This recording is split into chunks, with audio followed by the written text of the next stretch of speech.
Calvin.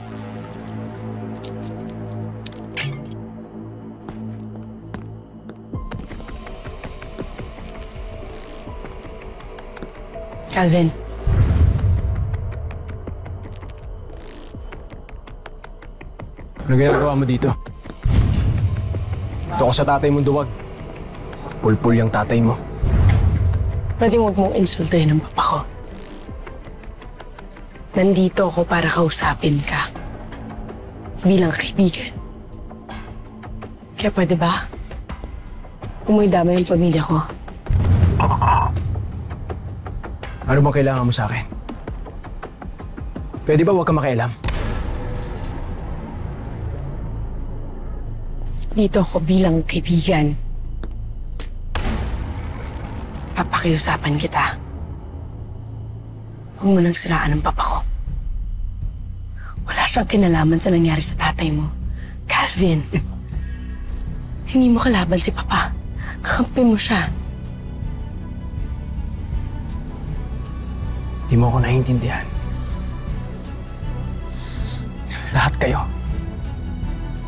Lahat kayo, hindi niyo ako naiintindihan!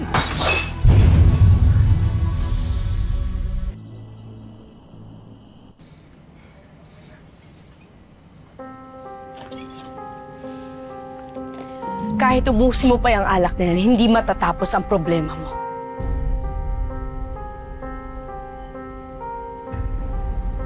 Di mo alam kung anong problema ko. At simulan mo.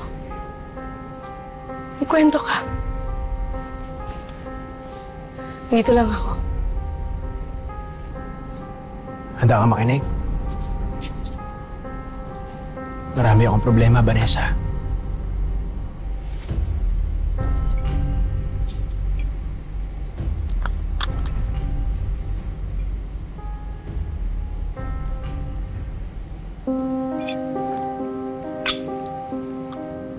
Sigurado ka ba talaga?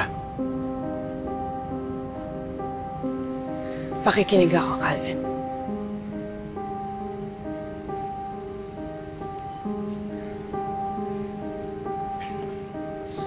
Hindi ko alam kung saan ako magsisimula eh.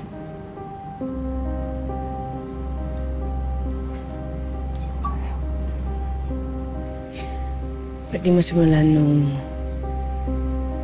bata ka.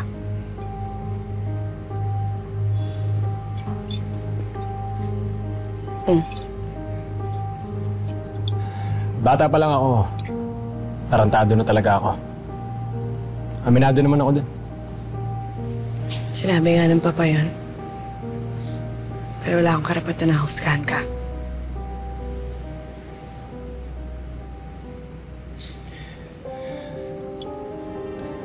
Alam mo, buti nandito ka. Sinamahan mo ako.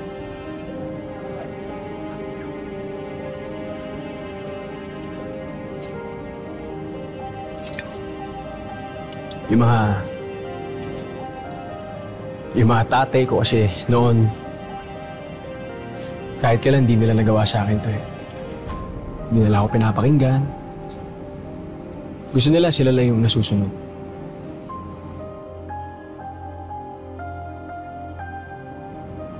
Wala ka ba talaga naaalala? Kahit konti.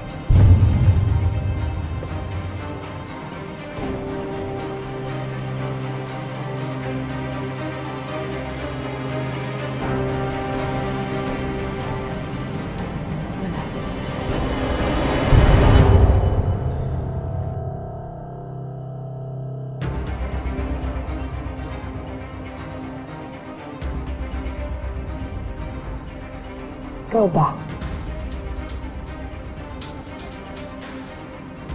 Meron ka bang bagay na ginawa noon hanggang may lagi mong naalala?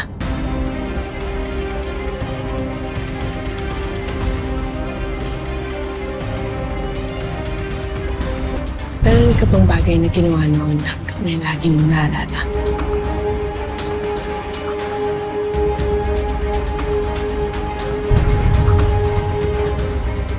Oo.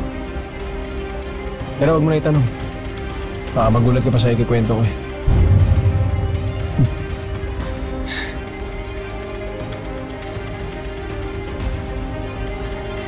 Sapat na kwento ka.